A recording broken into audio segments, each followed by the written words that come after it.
सुन तो काई बता ना। अरे चल न टूरी डोंगरी पहाड़ घूमे जाबो कैथा वो। ठीक है मैं तो चाहता रहती ना एक ऐसे डोंगरी पहाड़ घूमेवा बोला। अरे मैं तो हारे पगली काय खावे और काय पियाबे ते वहां जाबे डोंगरी मना तो तोल मौहा पानी पियाऊं तो था वो। मां कसम पगला हमन मौहा पानी जाना नहीं बोल मौहा पानी पिया देबे तो 4 तेंदु खाबे 4 तेंदु खाऊं मौहा पानी घरो ले पी हो जा शुरू। ले शुरू हां हो हरे हरे हरे हरे हरे हरे हो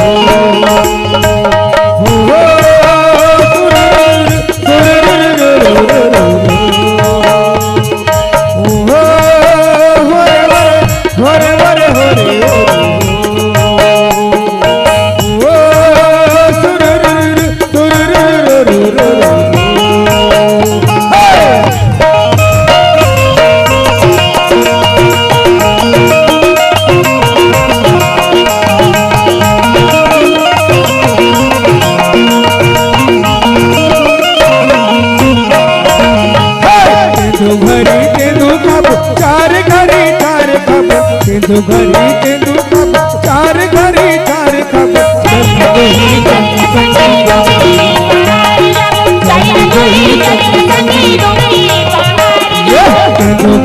तेंदु कब 4 घरी 4 कब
अंगीठा बार देना सब मीर ताप ले